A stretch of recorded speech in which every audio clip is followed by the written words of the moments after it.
Throughout the grand history of Rome, one name echoed strongly, surpassing generations and crossing centuries: Gaius Julius Caesar.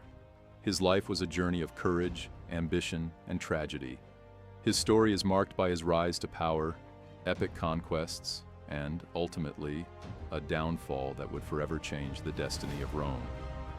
Born on June 13, 100 BC, into a noble family that faced turbulent times, he was the nephew of Gaius Marius, a renowned Roman general whose victories and reforms deeply influenced the young Caesar.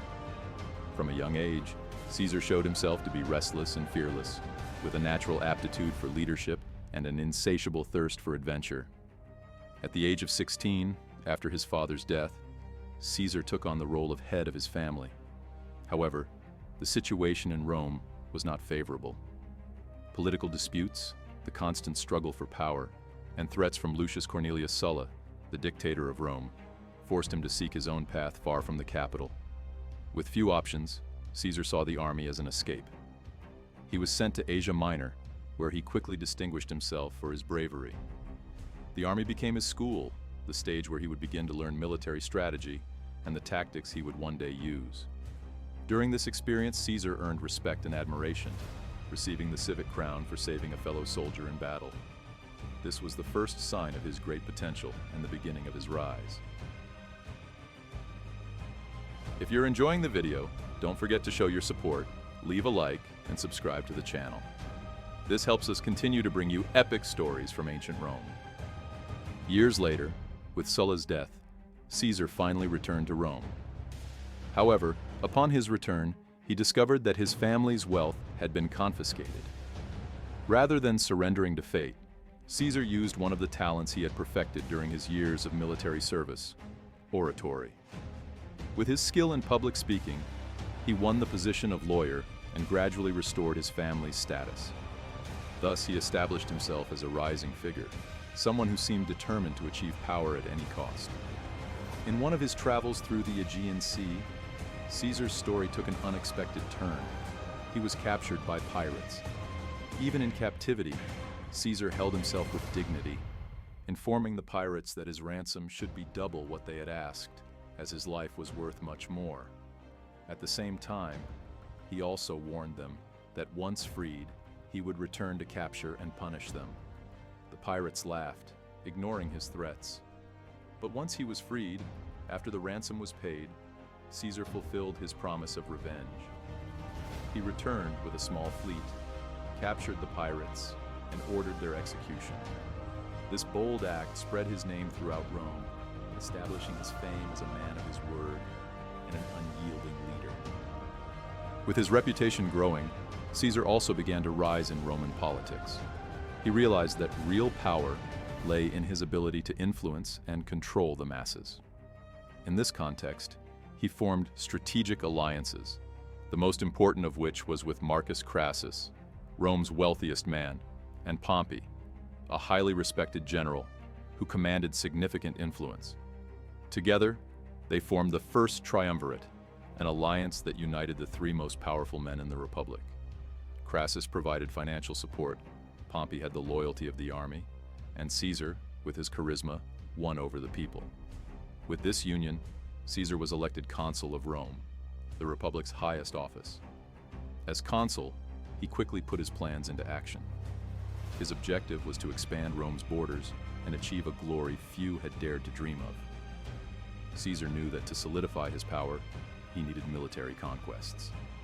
Thus, he turned his attention to Gaul, a region known for the fierce resistance of its Celtic tribes. Gaul was a wild land, filled with dense forests and hostile tribes. However, it was precisely because it was such a daunting task that Caesar decided this would be his great campaign, something that would set him apart among Rome's leaders and secure his legacy. In April of the year 58 BC, Caesar marched with his legions into Gaul. The first battles were brutal and bloody. He faced the Helvetii tribe in one of the largest battles seen in the region.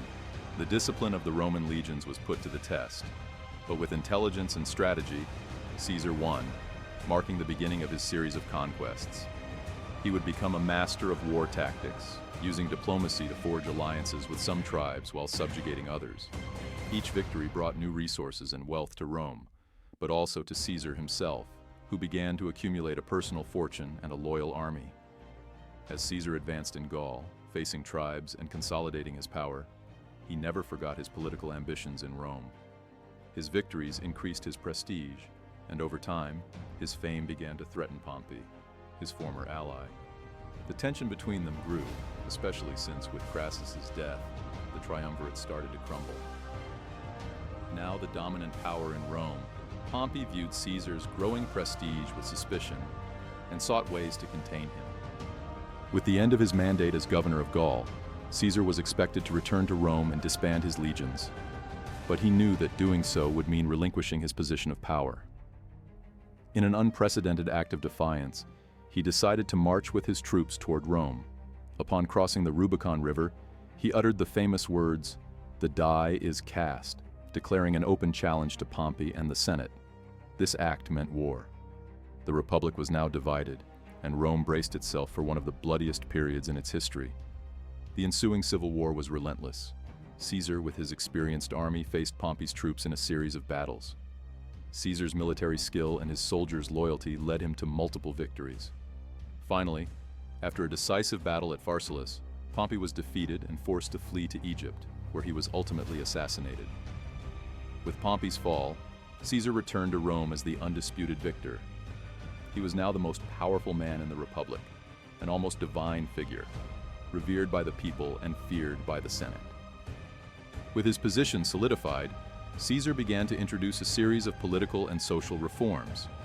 He attempted to address long-standing issues in Rome, such as the unequal distribution of land and the citizens' debts.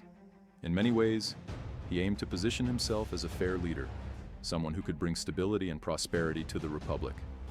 However, his absolute power disturbed the senators, who feared losing their influence and the Republic's end as they knew it.